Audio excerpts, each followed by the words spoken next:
Hey, sports fans, it's world champion handicapper Mike North. Punch this number in your phone right now. If you're driving, pull over. 1-800-808-3419, 1-800-808-3419 for a free pick and info for the premier handicapping site in the country, VegasScoresAndOdds.com. It's the only site you'll ever need with expert handicappers like John Anthony, Denny Macklin, Tony Sacco, Ray Monahan, yours truly, and many more. Check out the homepage of VegasScoresAndOdds.com for a tote board with your buddy. Follow Vegas Scores and Odds on Twitter and dial up 1-800-808-3419. It's 1-800-808-3419, 1-800-808-3419, or go to VegasScoresAndOdds.com.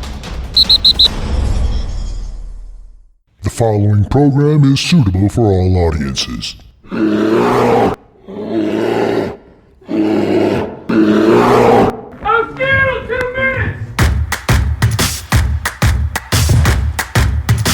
Let's let this hard work pay off. Let's cut it loose, ball out, let's put a lot of freaking points up on the board. Let's go. Every day we improve, right? Yep. Reset, job not done. Yes, sir. Play by play, next play mentality. Love you, bro.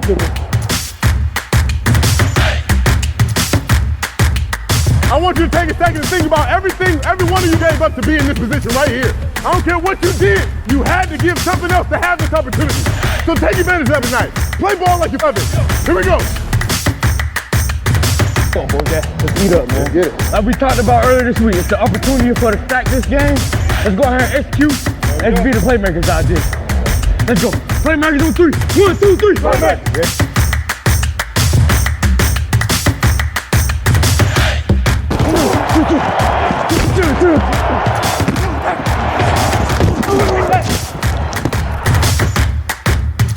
I'm going to challenge you right now for greatness. Yes, sir. You got me? Yes, sir. You take this thing over right now. Yes, sir. All right, here we go. Trubisky throwing left side of the end zone. Catch is made. Touchdown Bears. Attaboy! Attaboy! Great job. Snap. Trubisky throws the slant right. Robinson's in the end zone.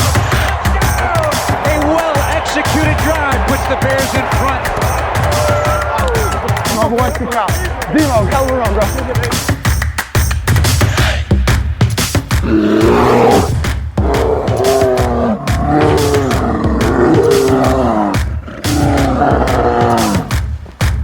Bearlissimo.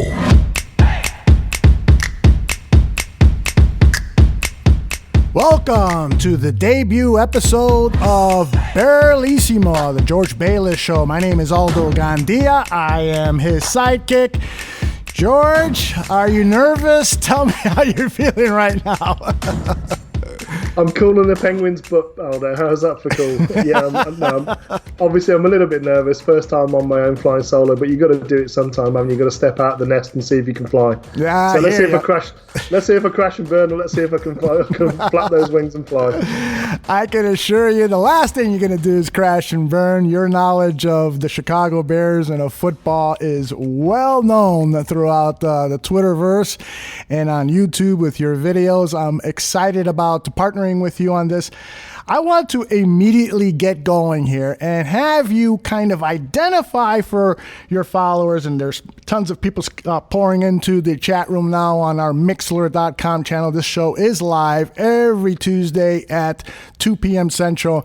Tell us what your issues were with the Chicago Bears in 2019. Well, I think the issues the Chicago Bears have been in the making more than just this year, if I'm honest. It was apparent in the first season that we benefited a lot from health and turnovers on defense, and that helped mask some issues with the transition in the offense. And I think that transition in the offense is still happening, both for Nagy as a play caller and head coach. It's obvious that he needs to decide which of those things he's going to be, because until he's in the flow of both, he can't do both. So he's got to do one or the other until he's got that down pat, and then he can focus on those other things, because things like situational football, the right kind of play calls for down and distance and field position, what was going on the field, the fact that he was missing when, for example, when Mitch wanted to go hurry up, when there might be a review triggered, things like this. All these sorts of things were sort of teething problems that we didn't really get in the first year. We got them in the second year, and that coincided with the fan base having such a great first year, such a romance first year with him, maybe setting some expectations that were a little bit too high, and I think we're all guilty, myself especially, of that. So I think going into next year, that's the first place we need to start with Nagy. And what I would like to see him do is to maybe either decide that he's going to be the head coach and do the head coach stuff, or he needs to get an old head on the sideline and he says, right, you deal with the situational stuff, I'm dealing with the playbook, which kind of, is he then a head coach? So for me, he needs to step back from the play sheet and maybe hand that over and trust someone with that, and I think that trust is going to be the key to the next hire. But I'm actually excited to see that he now seems to be getting in coaches that he has an understanding with, and he has some sort of working relationship with, that know him, know his style, know the system, know how he likes to coach, and have worked with him, on sort of a daily and over years basis with Coach Juan Castillo hire, which I think is a great hire. I put a video out on Twitter where it's just literally a coaching clinic with him speaking at the front, and he gave up so much knowledge, and he showed you examples of not only high draft picks, low draft picks, free agents, and undrafted free agents who he had improved through his coaching. That is going to be the key to our offense this year. Unless that offensive line is fixed, and I mean continuity, same 5 guys all season long, in the same 5 positions, so that you have that sort of contiguous relationship of knowing what the guy next to you is doing. Because without that, I can tell you as a former, when I got a bit older and a bit fatter and a bit bigger, moved to the offensive line from the backfield. Uh-huh. And when you make that transition, you've got to know what the guy next to you does. You've got to know where he's weak, and then you can identify from the guys you're playing against, okay, he's going to struggle with that, so I can keep an eye out. I know that we're going to have to go this way, so I'm going to have to get across quicker because he's going to struggle to get off otherwise. You know all of these sort of peccadillos about the way each one plays, and that's going to be the key to getting any push up front for the run game, which we showed with inside zone and sort of power scheme. We could run that, but that's not Nagy.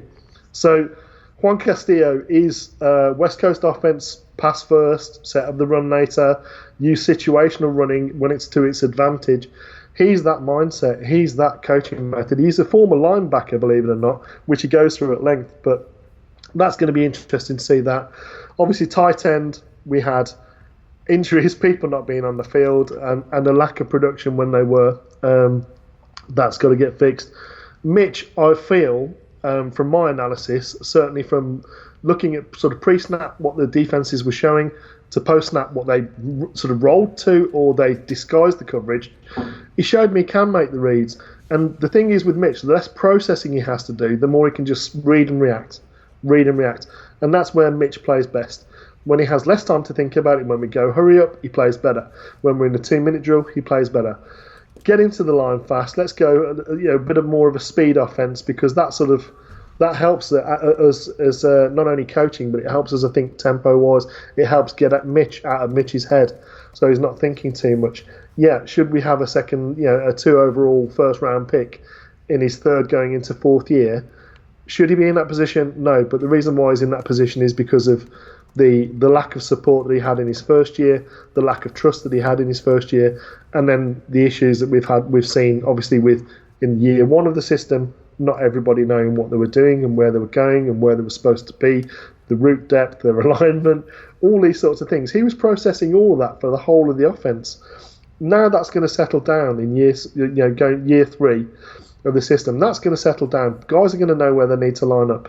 Guys are going to know what the depths are. They're going to know what the sight adjustments are on routes when they see a different coverage. That will start to settle. And I think with that, it's going to be less processing for Mitch. We're going to see an improvement there. Montgomery, really pleased with.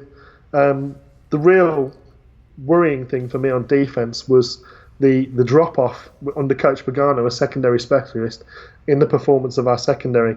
And I know that defensive line and a pass rush helps you with secondary, but also your secondary actually helps you pass rush. And we've seen that in the playoffs. We've seen teams, the Vikings, for example, why did they do so well against the Saints? Because they played really good coverage. And they've got a talented defensive line. There's no denying that. They have a talented defensive line. But the situation is they played really good coverage, and that allows your defensive line to get home. Obviously, Akeem Hicks being fit, Eddie Goldman being fit all season. And then it's obviously we're going to get down, which we're going to talk about later, into sort of which free agents of our own we're going to re-sign, or whether we need to fill those spots with other people. But those are the main concerns. Obviously, strong safety needs to get sorted. But the best thing we can do is get Eddie Jackson back to free safety. What's your thoughts? Well, I've got several of them based on what you just shared. First of all, I want to ask you, how confident are you on Matt Nagy's ability, desire to adjust after 2 seasons as an NFL head coach? There is a narrative developing that Nagy is stubborn-headed, wants to do things his way, wants the quarterback to play in his style. Have you, listening to press conferences, seeing his behavior and so forth, do you have any thoughts on whether Matt Nagy can be like most great coaches in the NFL and adjust to the talent and make personal and I'm saying inward adjustments to his style of coaching to become regularly successful in the NFL? That's a long question answer, Aldo. It's going to have a long answer, so I'll apologise before I go on. No, I don't have any confidence in Matt Nagy doing that.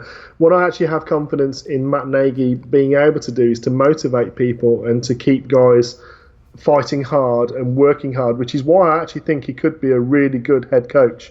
What I don't think he is an offensive coordinator, and I don't think he's an offensive coach. It's clear from the issues with footwork, with reading defenses, with the issues with Mitch particularly. That was a focus of his this year, let's not forget. Him working with Dave Ragone in the quarterback room. He said that at the start of the season. That was his focus. That was a concern to me because we didn't see the development. We actually saw some regression in some areas and sort of panic at one stage of the system until we got back to running the stuff the offensive line can run. There is a stubbiness. I didn't come here to run the I formation. Well, guess what? I mean, in that last game against Minnesota Vikings in the third quarter, we ran inside power. We ran from the I formation. We ran from under center, and we averaged nearly 6 yards of play on running.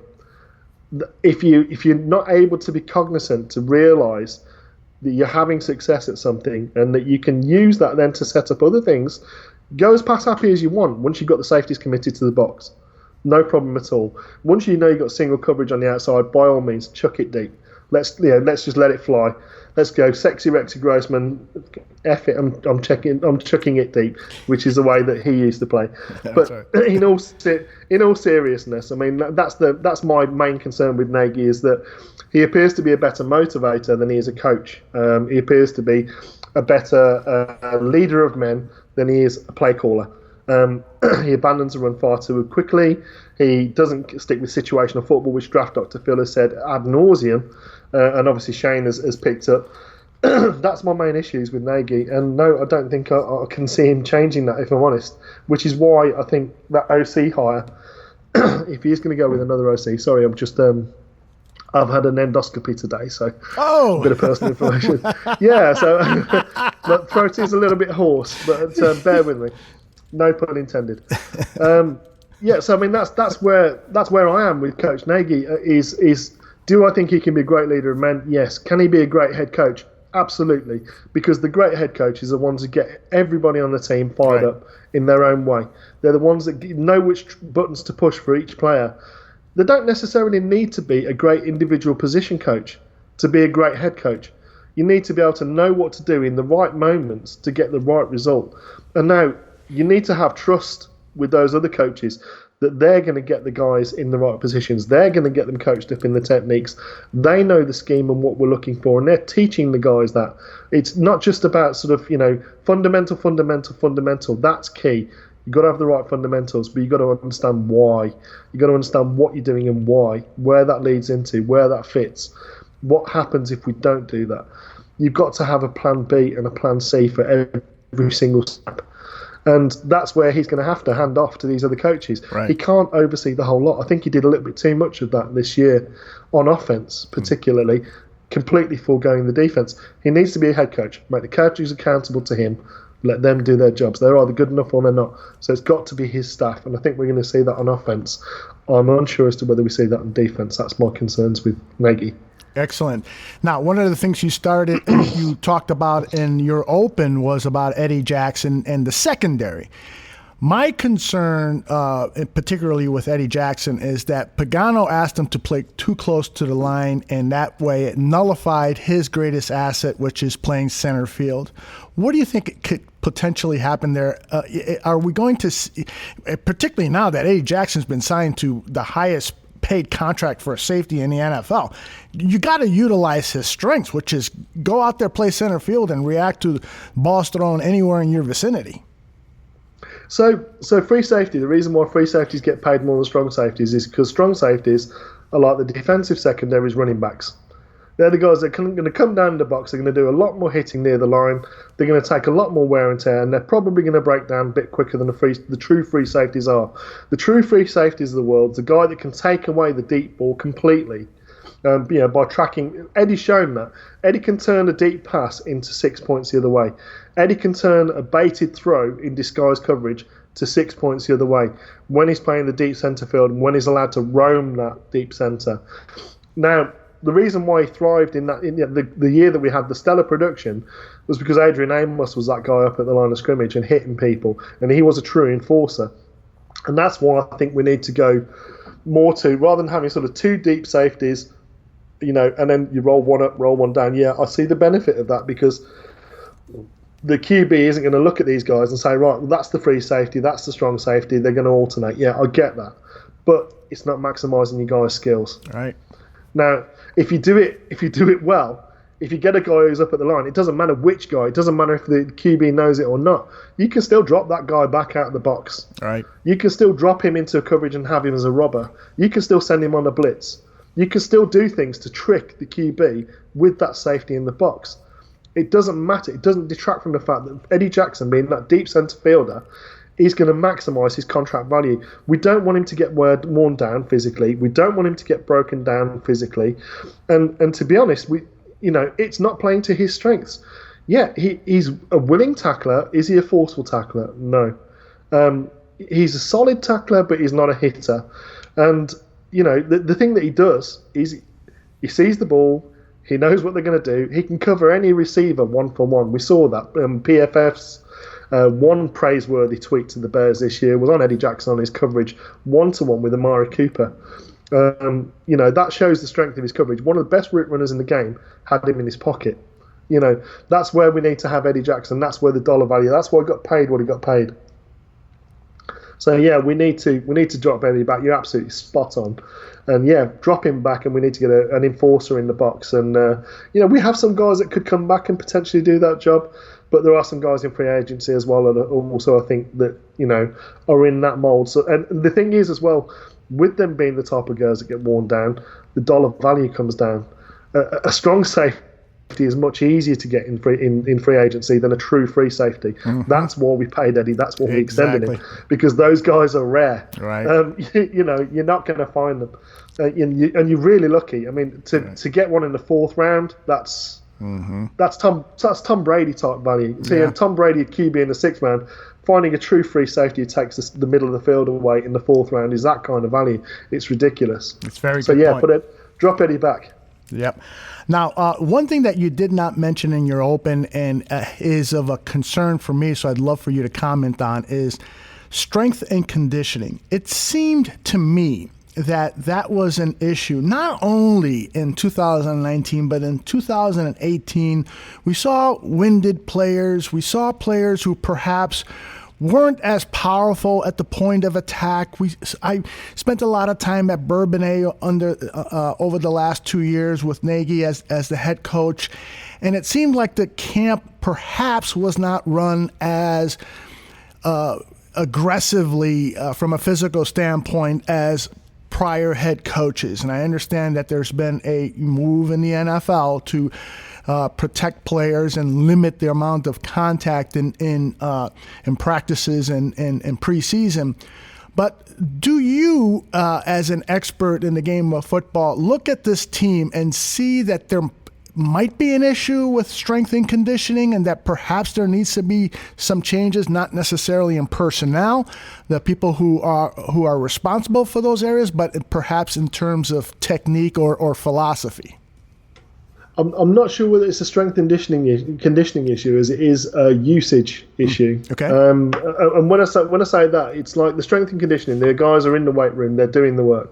Okay, so they're running on air. That's fine. So the aerobic side of things is not going to be so much of an issue because it's the contact stuff, which is where he was holding people out. Now there are certain positions where you can afford to do that. A quarterback in preseason games, you're not going to see the same blitzes. You're not going to see the same coverages. It's going to be pretty vanilla. There are very few teams that are going to play like a rolled coverage, a disguised coverage in the preseason because they don't want to give that away. That's the thing that causes quarterbacks to have, to see ghosts, as Darnold put it. So you're not going to see that at quarterback in the preseason very often, rarely. So it's a case of if you're installing stuff, for 1 or 2 series, and you want to install some plays, put them in 1 or 2 series. The guys who do need to be in there are the lines. Those guys that are going to be taking contact all year, those guys that need to be callous. So your wide receivers, not so much. They need to know what the routes are. They're going to see vanilla coverage. Is there a benefit to that in terms of learning the playbook, etc.? If you're putting new plays in, yes, so 1 or 2 series, fine, no problem. The offensive line needs to play more. The tight ends who are going to be in contact need to play more. The running backs and fullback, if we're going to use one, needs to play more because those guys are going to be taking contact all the time. Same with the defensive line, same with the linebackers, and safeties as well. To an extent, are going to have to be there because they're going to have to come up. That strong safeties have to play a series more than Eddie Jackson is, because those guys are going to be coming up, and you have to get battle hardened. You have to get calloused. Right. And that's the only way you can do it is by actually sort of being in live fire, being in live action. You're making the hits, you're making the tackles, you're making sure you're getting your form tackles in. But the coverage side of things, the defensive secondary, you could probably say your starting corners play 1 or 2 series, you can then drop them out.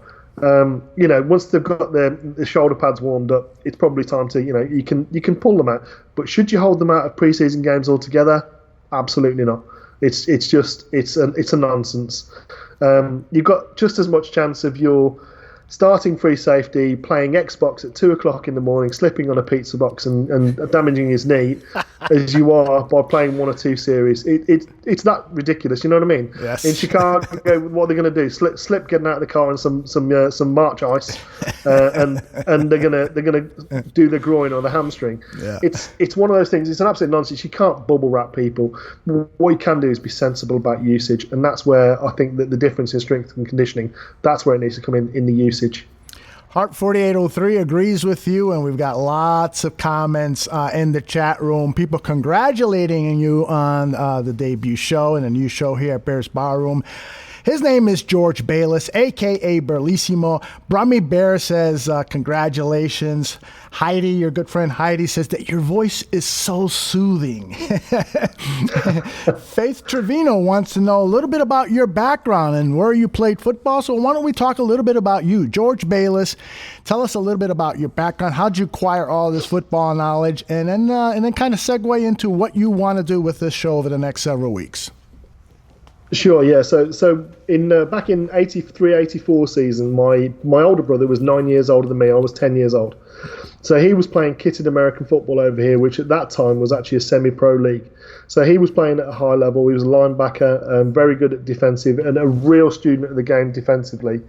He got me into football, and when I was looking around at defenses, 83-84, the Bears were it. And that for me, watching a big brother who's a hero playing the game, and I'm watching these guys on the field just be even more violent than he was on the field, and I'm like, I'm hooked. The fact that Chicago is the twin city with Birmingham, which is the city that's nearest to where I am, it's 12 miles away. The fact that that's the sister city of Chicago, that was just a bonus. I looked at that defense, I was absolutely hooked on it, and that got me into wanting to play football. So at 14 years old, I'm lying about my age to play kitted football. So I for 3 seasons played kitted football in the adults league because I was quite big for my age at 14. Lying about my age, saying that I was 18 years old for 3 years. Different names each year. But the league was so disorganised in those days, you could get away with doing it. And fortunately for me, playing kitted football, I got used to contact very early, and I'm sort of very much of that mentality anyway, which probably didn't bode well for me when I played quarterback, because I wanted to hit people. Sort of so like when you're Jim dropping back and McMahon. you're looking for a blitzing linebacker, and then you're putting your head in the middle of his chest and seating him, letting him know that you're not going to just sit back and take that. It's probably not the best mentality for a quarterback to have, but I could sling the ball, so I was one of the few kids that could. So that was sort of my introduction to football. But in terms of playing, I played from 14 to 37, 38 years old. The last 3-4 years I was coaching as well for Tamworth Phoenix youth and senior teams. Specialised in defensive line and offensive line in terms of coaching. But I played sort of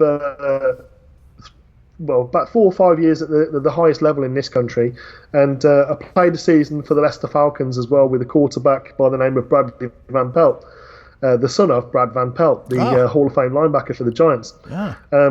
Played a season with him, who was the incumbent second string quarterback in Denver the year that Jay Cutler was drafted. How about that? Yeah, so I got speaking to him at one of the games, and I said, like, what's your thoughts on Jay Cutler? Because I think we were like 1 year into the contract. And he said, you want the truth? And I said, yeah, I want the truth. He says he's an asshole.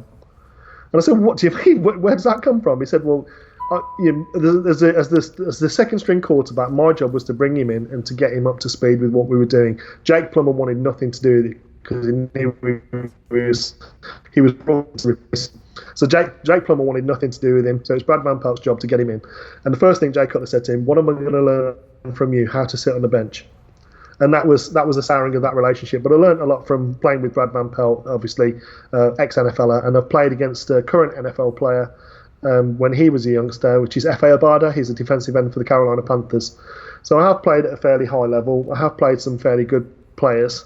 And I have had some benefit of NFL Europe coaching as well. So they run camps and things over here, and there's coaching conferences and stuff like that. Or every year we get someone from either the collegiate football or from the NFL who comes over and gives symposiums. So I used to keep up to date with that. But obviously since then it's just being a draft absolute nut, being a Bears nut, and just being into football that way. I know that you love to scout players, collegiate players. But for this debut show, I wanted to do something a little different because obviously things start with free agency. And so I think Ryan Pace has said that, they want to attack areas of need in free agency, and then they kind of can go for the best player available in the draft. So let's talk about some of the areas of need for this team and some of the free agents that you have looked at and identified as possible solutions to some of the problem areas. Yeah, so I mean, the first thing that I did in this this exercise was looking at the Bears list of free agents, as in the guys who are coming up, whether they're unrestricted free agents, restricted free agents, or earned rights. We have one earned rights restricted free agent. So looking at it, there's actually 21 players from the squad this year, from the 53, who are out of contract. And obviously we've got Carl Long, who has also gone, so that's 22 players. And we have some potential cuts for roster savings. Although Phil will tell you that the cap is fluid, and there are some guys who are certainly not worth their dollar value, and it makes sense in this year to potentially trade or cut them. If we do that, our current cap, which I believe is round about, correct me if I'm wrong, round about $14 million. Correct. That could go up to as much as 41, depending upon what you do.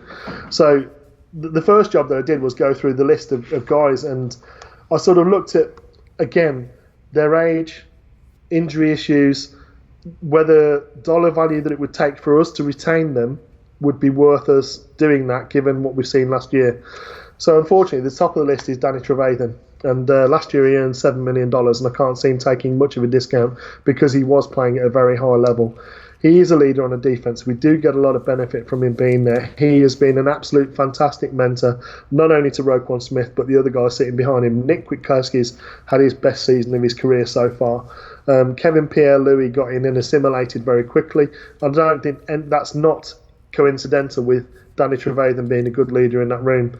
But I'm afraid that for me, what we have in cap to what we can commit to the position, it's too much dollar value, and I think he's going to be one of the guys that we let go. Chase Daniel next on the list. Is he worth $5 million of cap room? He's not. $5 million, a little bit up from that, we could be looking at someone who could be a potential fill-in starter. And we'll come on to the quarterback room. So Chase Daniel is a cut. Not re-sign. Clinton Dix, no. With $3 million he earned this year, and we didn't see anything like. I would have actually, from the middle of the season, where it looked like we weren't going to make the playoffs, I would have preferred to have seen Deion Bush. I would have preferred to have seen Deion Bush in that strong safety role, and then we could have maybe rolled Eddie back to free safety, have Deion up in the box, because he's that type of safety. We'll come on to Deion Bush. Sherrick McManus, I'm afraid, 2 injured this year, and the year previous. Excellent special teamer, 32 years old. We're looking at around about the $2 million cap mark if we want to re-sign him. Unless he's going to take a discount and take that minimum. Again, he's cut. Aaron Lynch, cut. No point discussing that one. Bradley Sowell, cut. Ted Larson, cut. Nick Williams, re-sign. Nick Williams, I think, is going to take around about $1.5 to $2 million, looking at the sort of comparable level. There might be a team that outbids us for him because he had, 6.5, 7 sacks? Correct. And there might be a team that looks for that and say, right, we think he can be our defensive end in our starting rotation, and he could be earning up to sort of $5 million kind of level. He's a man of faith. He loves being at the Bears. He's messaged me privately on Twitter apologising for the way that the defence played this year. I told him there's no need to worry about it. But he's that kind of guy. And that for that reason, I think we could get him for sort of a mid-level, sort of $2 million, round about that kind of figure, potentially, sort of a 2-3 year deal. So he's a re-sign. Cornelius Lucas, cut. Patrick Scales re-signed, but you're looking at vet minimum kind of dollars. So he probably wouldn't count against the cap, because don't forget it's only your top, I think it's 47 that count against the cap. But it's the top, is it 51? I'll have to familiarise myself with the rules. I'm a little bit discombobulated at the moment. Patrick Scales, so he's a re-sign. He's going to be around about the vet minimum kind of level. Kevin Pierre-Louis, this is going to be an interesting one. For me, he's a must re-sign. He's an excellent special teamer. He showed he can be starter level at middle linebacker. He also showed he can be a situational pass rusher. Mm-hmm. That potentially fills 2 spots for us. That's why, for me, he's one of the priority free agents. Only 26 years old, excellent level. He's not shown a longevity of production at this level. He's been a bit of a sort of a journeyman, not really done much of anything. So again, I think unless a team falls in love and tries to outbid us on him, he's a guy that as an unrestricted free agent that we can get at a decent level. Then we're getting down to Brent Urban. If we can get him back at the vet minimum, he's a solid defensive end. TJ Clemmings, that for me is a cut or vet minimum. For me, it's a cut. DeAndre Houston Carson, that's a re-sign. Again, you're looking at sort of vet minimum kind of levels. I can't see him getting any money, much more money than that anywhere else. Nick Kwiatkowski, he's a re-sign for me, because I think he would be the starter with Roquan. Roquan would be the coverage guy. Nick would be the enforcer. So he'd be the Mike, and then obviously you'd have the strong linebacker that would be in the middle as well. That would be your Roquan, who'd be making the calls. So he's a re-sign. Nick Quitt, again, I think you're looking around about the sort of $2 million mark for him. Deion Bush is an unrestricted, and then we're at the end of the unrestricted free agents. Deion Bush is a re-sign for me. 27 years old, so a little bit older for a guy who's coming out of his first contract. But for me, he's a re-sign. And again, Deion Bush, I think you're looking at around about sort of vet minimum to around about $1 million mark. Mm-hmm. So again, whether he's going to count against your top salaries is debatable. Roy Robertson Harris is a big question mark. Would love to have him back. I think a team is going to look at him and think he could be our 4-3 end. He could be our 3-4 end. I think there's going to be a lot of people, but he's a restricted free agent. So we can either do, there's 3 levels of tenders, as I'm sure you know. There's obviously the original round, which he was an undrafted free agent, which means we just get the option to re-sign him to whatever contract comes on. At that level, I think it's worth tendering him to see whether we want to match. Because if it is a team that comes in, they want to pay him $8 million a year to be a starter, we're not going to match that because it's just too much of a dollar value. But what it does do is put us into potential compensatory pick the next year. So it makes sense to use that restricted free agent. Isaiah Irving, again, I think that's just an offer. I don't think we use the restricted rights. We allow him to test the market if he wants. He's a vet minimum kind of guy, but Right. he's someone that we've developed. He's very much a bear. Rashard Coward, 25 years old, showed some promise. He really struggled with technique, I think, as they started to try and put more plays in. That was his issue for me. He's still someone that is worthwhile developing at offensive lineman because he shows a desire. He's nasty. In the run game, he's one of the best finishers that we have in the run game when he doesn't overcommit. That's coaching. He's only had 1 year of coaching at offensive line. He's played 2 positions in that 1 year. He is a guy who could become a potential answer after Bobby Massey at right tackle. Re-sign. So again, that's a case of I don't think we're going to have too much. It's not worth a $2 million tender offer for me. It's a guy that we re-sign if we can. Devontae Bond, who? So yeah, he's ignore. And then you've got JP Holtz. He definitely earned to come back. Again, what sort of level? He was on $525,000 last year. I think if you're looking at $1 million for 2 years, something like that, offer him a contract, see if he wants to sign. But again, I don't think we would enforce those rights if it came beyond that. So that leaves us with 1, 2, 3, 4, 5, 6, 7, 8, 9, 10, potentially 11 leaving, and a potential 3 that we don't re-sign because the amounts are just simply too high. The next thing we need to do is look at roster cuts, potential savings. Leonard Floyd, $13 million. Is he worth that? In this free agent market, there is a lot of guys that can play better than Leonard Floyd on the edge. It's actually quite a saturated position in terms of what you would normally see. Yeah, some of those guys are going to disappear off that list. But for me, $13 million, guaranteed if he gets injured. Leonard has shown some issues with injury. For me, we don't commit that money. That saves us $13 million off the cap. Prince Mukamara saves $9 million if he goes. Kevin Tolliver showed that he's a more physical corner. Yes. He's actually probably better in coverage. For me, that's a cap casualty. Prince, love what he's done. He played very well at the start of the season. Seemed to wear down as the season went on for me. I agree. He is a cut for me. Kyle Long did such a selfless thing for the Bears in retiring. In terms of people need to appreciate, this guy retired because he knew it would save us more money against the cap than if we cut him.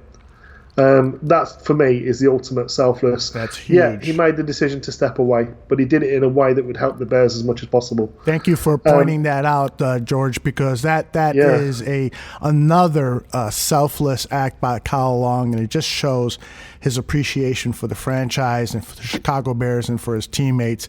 And when, hopefully, the confetti is going to be flying on the Chicago Bears in the Super Bowl win, and I hope that he's out there enjoying it as if he were a uniformed player. Please continue. Yeah, no worries. So the last one on the list, last 2 on the list is Taylor Gabriel. It's a $2 million hit, as in we're carrying $2 million, but it's a $4.5 million saving.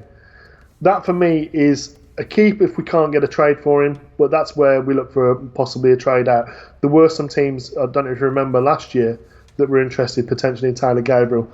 So we investigate that, see what we can recruit for him. If we find a trade partner for that, he goes in a trade.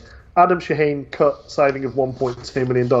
Not a lot of money, but certainly worthwhile doing for someone who hasn't produced anything. Yes, I know Ryan Pace said Adam Shaheen is baby Gronk and whatever, but I don't believe that. I think at the start of the season, in reality, I mean, the fact we've already brought in tight ends and signed them to future deals, that to me shows that we're kind of done with the experiment of one basketball player who can't play tight end, and we've now moved on to a former USC basketball player who is learning tight end. With no tight ends coach, which is interesting, but there we go. We'll see where that moves on from there. But that leaves us with positional needs now of like a quarterback mid-level compete against Trubisky for the starting job. That's a need. Running back depth is a need, but it's only depth. Guard and tackle, we really do need a starter. Could that be Alex Bars at guard? Could it be Rashard Coward at tackle? Remains to be seen. But we need to look at those positions. I know Shane Morsar, Wasram on Twitter, if you follow him, he's a big fan of Brandon Scherf. For me, I am a big fan of Brandon Scherf, but we're looking at probably $12 to $15 million is the kind of figure that he's going to get. And if we're looking at $40 million total cap that we will have available with all of these cuts, that's a lot of money for a guard for me, particularly there's going to be some good ones potentially in this draft. They're going to be available for us, but we'll move on to later. Tight end, we need at least some competition to come in. JP Holtz deserves to come back. Ben Braunecker deserves to come back. He's a restricted free agent. He's next year. He's a restricted free agent. He's working this year under a $1 million contract, $1.5 million. He is a roster savings if we cut him, but for me, he deserves to stay there because he's a great special teamer and he's showing flashes in the passing game. Yes. So, outside linebacker is actually where I think there's a lot of value in this free agent market, potentially as we stand at the moment. The guys that are slated to be free agents, guys that I think are sort of maybe a little bit. Obviously, there's the guys at the top of it that are going to get paid really good contracts, but there's some guys that I know Shane has mentioned, for example, Matt Judon at the Baltimore Ravens. He's the guy that is what Pernell McPhee could have been. Mm-hmm. He's already that. So he's a guy that's going to be sort of a mid-level option. That could be a guy that we get, and he's that man that's opposite Khalil Mack that scoops up all of those sacks. But we'll come on to that because we need at least one, possibly two, in free agency at that position for me. Free safety, it's depth. If we don't sign DeAndre Houston Carson, again, there's going to be some guys that I think might go undrafted. We also have Stephen Denmark coming back. He could fill one of those safety spots, whether it's strong or free. Right. I'm unsure as to what their plan is for him yet, but we'll see. And strong safety, obviously, we need a starter because Bush is depth, and Haha Clinton-Dix was a starter. So that is where we're going to have to find a starter from somewhere. So then we get on to what are the options. Well, it's I know there's a lot of people out there that are sort of screaming for Tom Brady, or they're screaming for Drew Brees. We have about $40 million in cap, depending upon how much it rises. Are we going to pay that for a 40-plus-year-old quarterback who would be a dead man in the backfield as it stands at the moment behind our offensive line, with no run game to help him? I don't see that. So the guys that I'm looking at that as potential options, you're looking at Teddy Bridgewater, which I think someone's going to overpay for him. Marcus Mariota could well be a bargain at around about sort of $6 to $8 million. That's what he was paying on at the end of his rookie deal, but he's no longer a starter. He's an opportunity. Case Keenum, you're looking at him potentially. And then you're looking at sort of guys who are rookies that I liked, but I mean, that would be, I think the fan base would be apoplectic if I named people like Kyle Allen or Taysom Hill or Brandon Allen or Jeff Driscoll or names of this, and Matt Moore, obviously a quarterback at KC. Do we go for another old KC quarterback? I think the fan base would be, again, apoplectic if that happened. So I think the only viable option realistically is Keenum, which would underwhelm, and Mariota, who I think is realistically that's the guy that we're going to pursue at quarterback. I don't know what you feel about those names. Well, I've got a lot of thoughts because you just shared a ton of information, excellent information, and there's a lot of commentary in the chat room too. Let's go. A lot of people, by the way, are with you on Mariota being an option, but I want to go to the offensive line and ask you this question: do you think that players like Charles Leno, who did not play as well as he did in 2018, where he ended up playing in the Pro Bowl game as he was an alternate and was promoted to the starting squad, do you think that a offensive line coach like the guy that we got can help Leno get back to that starting quality that we are more accustomed to see him in 2018? I do. In particular, I think this coach can potentially do that. I think there is an opportunity to get him back to certainly that level, potentially better, because the techniques that this coach seems to favour suit Charles Leno's skill sets, as in his sort of lateral agility, his ability to slide his feet and marry his hips to it, keeping his hands inside. That's a coaching point. The only thing that you can't do with him is change his personality. So whilst I think we can coach the fundamentals, we can get him to do those fundamentals, we can get him to be a good pass protector, I don't think he has the want to be nasty. So he's always going to be a weakness for me in the run game. He's going to be what they call a positional blocker rather than a drive blocker. So he's going to be able to turn people. He's going to be able to use his feet and hips to wall people off. You're never going to see him drive guys off the ball because he just doesn't have it mentally. So yes, he can be coached into that kind of level in pass pro, but for me, he's only ever going to be a positional blocker at running back for the running game. Sorry, and that for me is an issue because you need to have both. You can't limit yourself to sort of what style you're going to try and run because teams will scheme at it, and that's the concern with Charles Leno is that as a left tackle. Teams are going to play on his weakness. They know it. I mean, the whole of the NFC knows what it is. They need to attack the interior this year because there was just lots of confusion with that right guard spot being, an undrafted free agent in his first year at the position, or a wounded vet at the position, and that's what teams did against us. But yeah, Charles Leno can be coached back to that kind of level using fundamentals, using his feet, using his hips, his body position. He can do all of that. What he can't do is turn him into a mauler because he's never going to be that. So there does need to be competition of that. I've got no problem if he slides over. I mean, if you want to keep him on the left and you work around that, fine. But if we can get someone in who's going to supplant him, even if it's a rookie that's going to come in and be able to maul people as well as pass pro, you've got to investigate that option. In terms of free agency, there's not a lot of options there at left tackle that would potentially be better anyway. So his contract, Bobby Moss's contract, they are more expensive to cut than they are to retain. So we're going to have to retain them. We're going to have to work with what we've got. But should they be the starters? Debatable. Yeah. And even with that coach, it's going to be a tough ask to get. Massey needs Leno's feet. Leno needs Massey's nasty.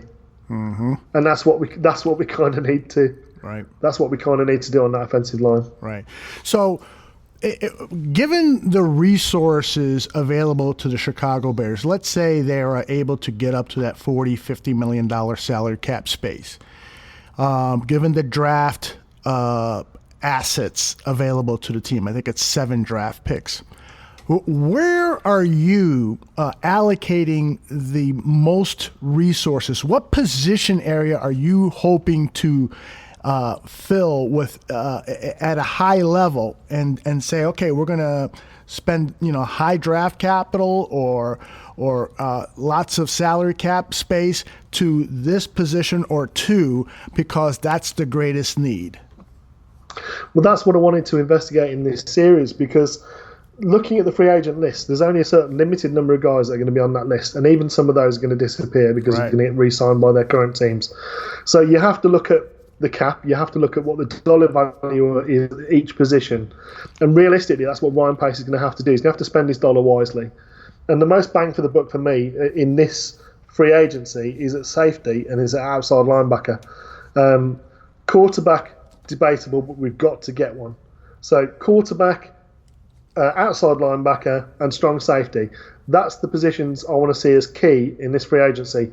Tight end, yes, it's important, but we've shown with these guys, well, certainly under Gilbride's tutelage, long may he rest in coaching purgatory. I actually thought he did a really good job with what he had available to him, and I think that's a harsh get rid. And I think Nagy's already got his next guy in line that he wants, and that's going to be coming over in the off season. But for me, tight end in this off season, you've got some good names at the top of the list that everyone's going to clamour for.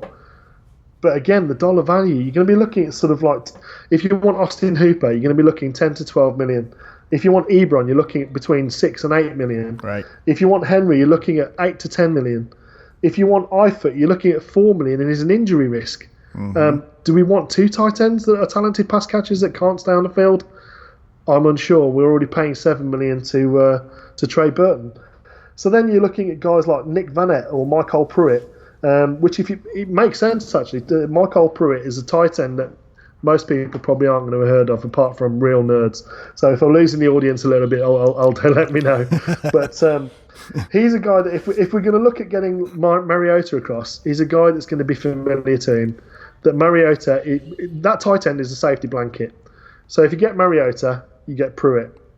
And that for me that's a kind of, it's not a flashy signing, but it's a sensible one. It's a good dollar value one. Looking at the strength of this free agent market, that's where I'm talking about. Like, sure, if you're looking at about sort of 12 to 15 million a year, 28 years old, excellent guard. But are we going to pay 12 to 15 million a year out of 40 million for a guard? You're the guard father, so I'm sure you'll be able to identify some guards for us that we'll be able to get. Absolutely. I got one named Quentin, by the way, who you identified as well prior to the show starting, but we'll get to that. Please go ahead. Well, we've got a Quentin. We've got a Quentin exactly. in this free agency. Quentin Spain. So that's I don't know if that feels. But he's a guy. He's a guy that is definitely. If you want a mauler at right guard, he's your man. Yeah. He's had a hell of a year this year. Halapuli Vaitai, I think, is the guard. I'm not going to say that again, don't ask me. At the Eagles, but I mean, again, you're bringing across someone who already knows the scheme. Tackle, there are actually some really good names here on the tackle list. So Jack Conklin, 15 million you're looking at for him, too rich. Would love to have him. We're not going to get him. Brian Bulaga, injury risk, 7 to 8 million. I don't see that we're going to be going for someone like a Brian Bulaga. We might be surprised, but I don't see it personally. Adrian Waddle, you're looking at sort of 4 to 5 million. That's swing tackle kind of money. So that's a possibility. But again, that's something that we'll come on to in the draft. I actually think is a strength in this draft. So we'll get onto that. But this is where the real value is the edge guys. I'm just going to run through some names. I just want to see if any of these whet anyone's appetite in the chat room, or if anyone gets a bit of excitement for this. So, Jadeveon Clowney, Dante Fowler, Shaquille Barrett, Bud Dupree, Jamie Collins, Shaq Lawson, Vic Beasley, Yannick Ngakoue, Matt Judon, Kentrell Brothers. All of those guys are going to be hitting free agency potentially. Some really nice So again, names. Yeah, there's some guys there who can imagine that sitting outside of Akeem Hicks with Eddie Goldman, Roy Robertson Harris, and Khalil Mack. With any one of those names, they're going to eat. They're going to eat, and they're going to get a lot of sacks sitting on that opposite side. They're going to have the nasty as well. All these guys have shown a want to get to the quarterback and a want to put him down. Never seen that from Floyd, unfortunately. I mean, he's great in coverage, but are you going to pay $13 million for a coverage outside linebacker? You don't want your outside linebacker playing coverage. You want him hitting the quarterback. Right. That's why they get paid big bucks in free agency, like Jadeveon Clowney's going to get. You're looking at $20 million for Clowney. You're looking at $15 million for Fowler. You're looking at $15 million for Barrett. You're looking at $17 million for Yannick Ngakoue. You're looking at $15 million for Bud Dupree. But then you get down to names like Vic Beasley. You're looking around about $5 million for Vic Beasley. Shaq Lawson, probably $3 to $5 million. Emmanuel Ogbah, $2 to $3 million. Matt Judon, $5 to $6 million. He's a guy that I'd like to target. I know that Shane Marsaul loves Matt Judon. Jamie Collins, a vet who is very experienced at getting to the quarterback and can play coverage. Imagine a Jamie Collins opposite Khalil Mack. I can. It's exciting.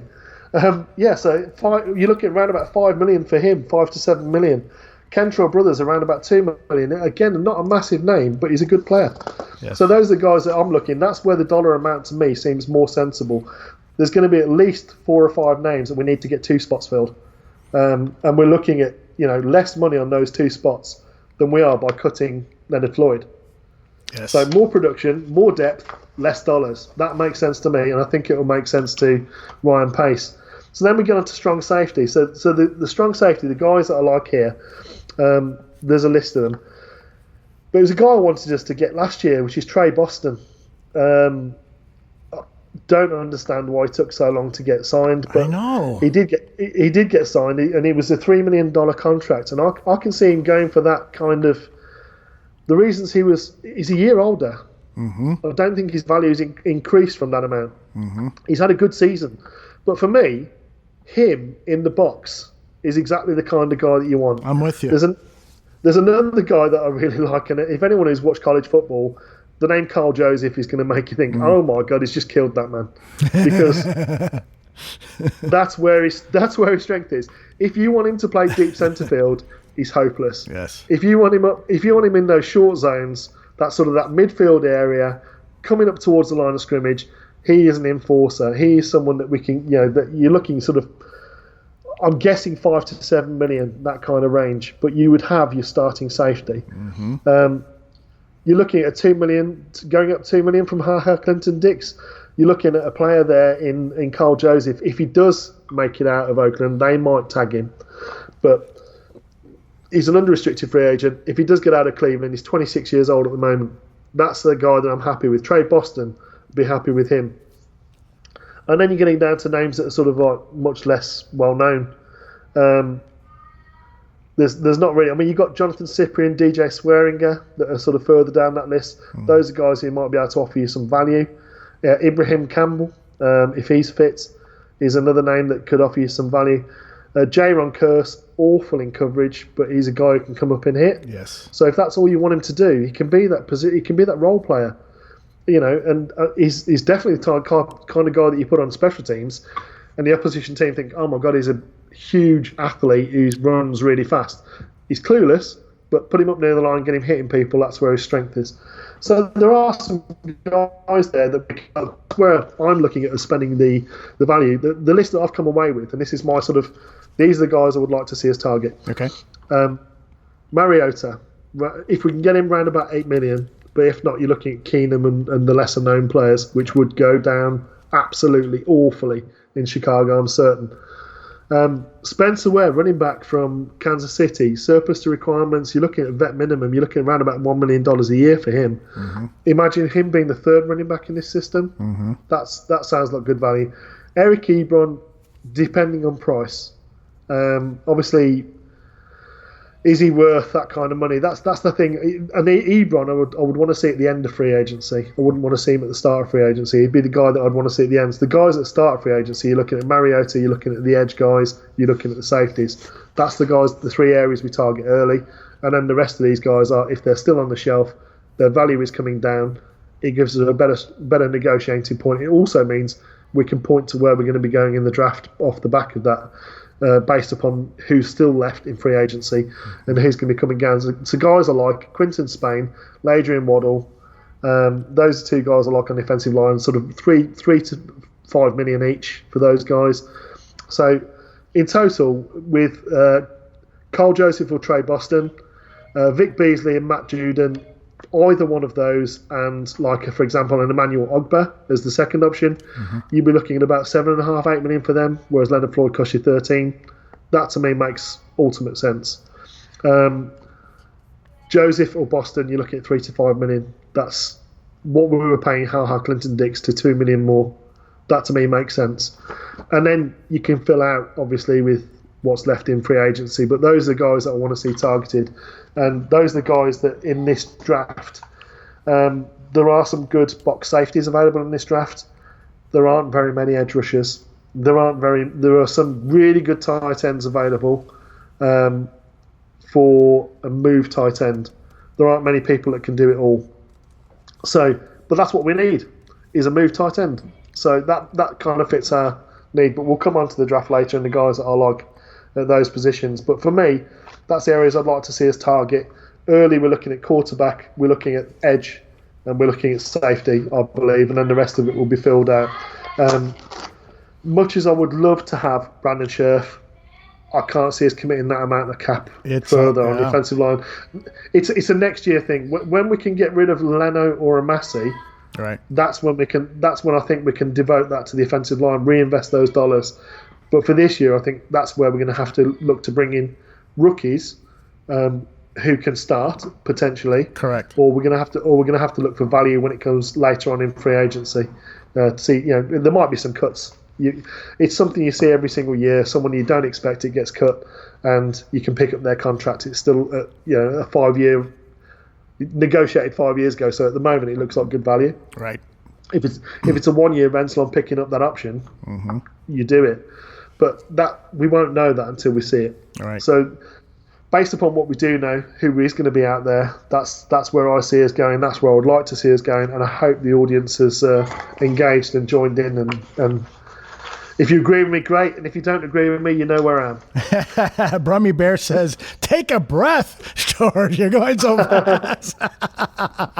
I love the reaction that we're getting to all of this wealth of knowledge that Bearlissimo is sharing with us.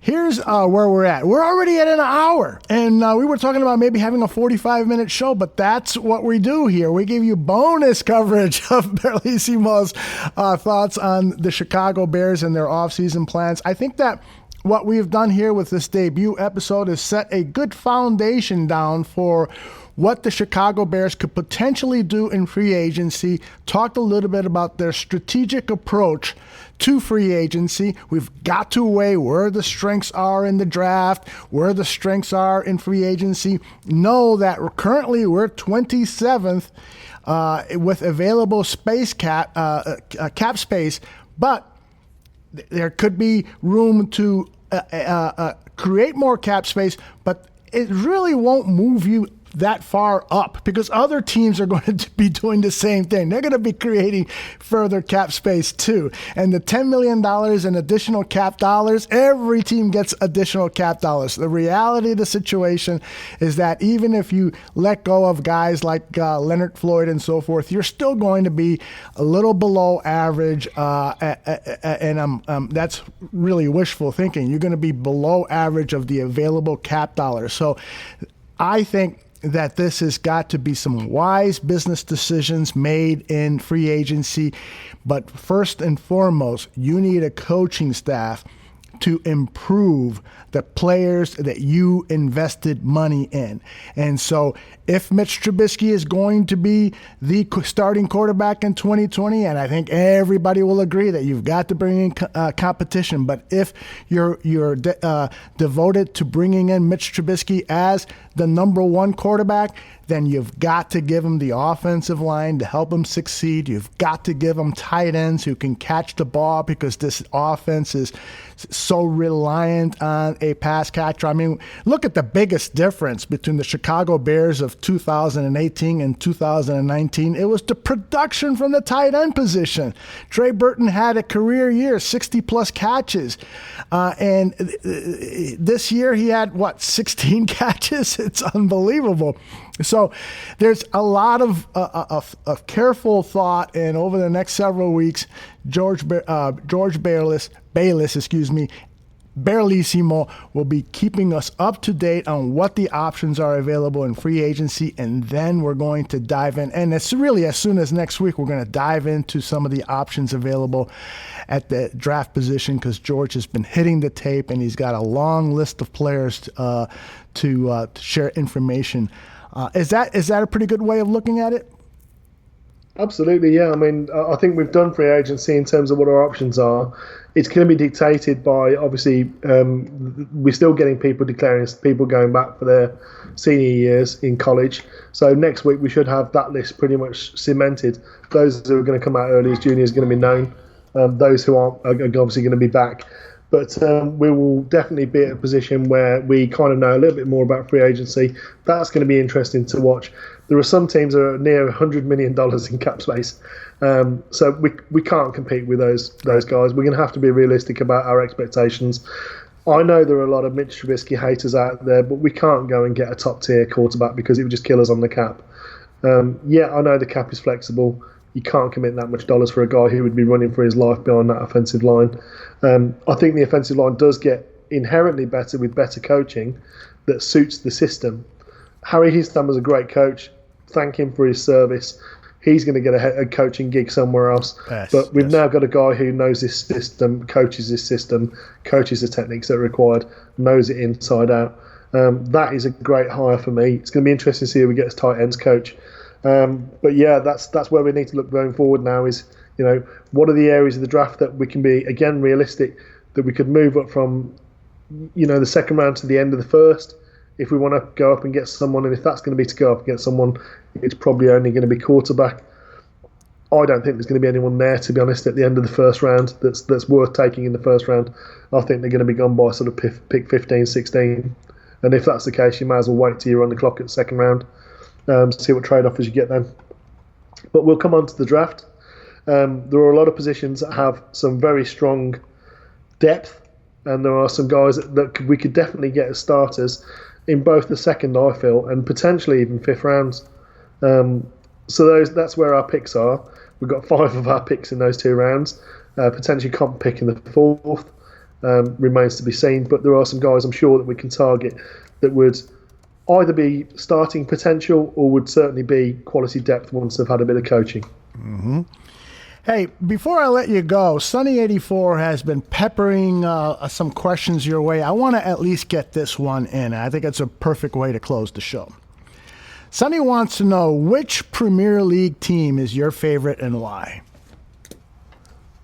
Premier League team, I don't have a favourite. If I was going to say one, it'd be Leicester City, because obviously that underdog story from a couple of years ago, that's a team that has really meagre resources but have really maximised what they've done. So if it's a team in the Premier League, Leicester City is probably the one. It's closest in terms of in the Premier League, other than Aston Villa, who I hate and despise. Tom Hanks, I'm sorry. Prince William, I'm sorry, but I despise Aston Villa. That's because I'm a Birmingham City fan, and it looks like that team's going to go into administration fairly shortly by the looks of things. And they're in the Championship, which is like the League Two, if you will, second league. But that would be my Premier League team, would be Leicester. I just love what they've done with the resources they've had. They play a good style of football, and they've got some good players. Well, you got me there. I had no idea what you were talking about there, but No worries. I'm sure that Sonny does, and some of our other listeners.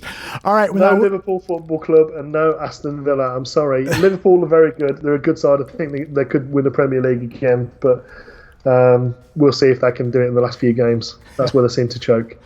Brummy Bear says, tell George that Aston Villa, tell I said it's Aston Villa, Aldo, and listen to what he says. Okay, Colin. Not a chance. Not a chance. And I know where he lives. Boy, we've got a lot of knowledgeable Premier League fans. 4803 dropping some knowledge. We might have to do a Premier League show on the network here. So send me your ideas for Premier League shows. Yeah, that would be pretty cool. All right, now you and I have not rehearsed how we're going to close the show. So what I'm going to do is just let people know what's ahead on the network, and then you get the final word, and the music will come up, and we'll say goodbye. Okay? I want to let people know that tomorrow, Wednesday, live here on Mixlr.com. That's MIXLR.com at 12 noon. It's Mike North and his show, Vegas Scores and Odds Advantage. Mike will have 3 free picks for you for your gambling needs. He's 10 games above 500 currently, so if you want to make some cash, you should listen. And if you're not interested at all on gambling, the hour show, most of it is devoted to just fun football talk and sports talk, I should say. And then at 8 p.m., it's Bears 100 Proof.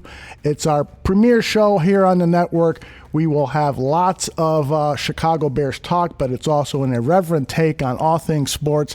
And by the way, we're going to have a guest on that show, the new tight end signed by the Chicago Bears from USC. He will be joining us about an hour and a half into the show, so we'll get an opportunity to talk to him. And then on Thursday, it is Draft on Tap. Danny Shimon and Ryan Badgley will take you through. They're dedicating that particular show to players that Danny and Ryan have scouted that could potentially fit with the Chicago Bears. They're going to talk mock drafts and so forth. And so if you're wondering, well, isn't that duplicating the efforts here with Bearlissimo? Yes, we're going to get lots of different viewpoints from lots of different shows about the upcoming draft. And so that will make us better prepared with knowledge once this player acquisition period really hits full steam. So that's it from me, Aldo Gandia. Bearlissimo, it's all yours. Well, thank you for everyone that listened, and thank you for the opportunity, Aldo. I've really enjoyed it. I'm going to have a listen back and probably cringe, but that's me. I'd like to drop some Bears barring breaking news. We have some Bears barring breaking news. The Tape Never Lies season highlights is out now. All right. Get yourself on YouTube, get a watch of that. That's going to be probably an hour worth if I know Phil. He'll have found all of the highlights that we have, so get watching that. and just listen to everything the Bears Bar Room does, because it's all great stuff. So keep tuning in. Shout out to Shy fans in the stands. Shout out to Uncle Mike. Shout out to the Draft on Tap guys, who are excellent, by the way. Don't always agree with everything that Danny says, but we'll come on to that, I'm sure, Absolutely. later on. But that's it. Peace out, bear down.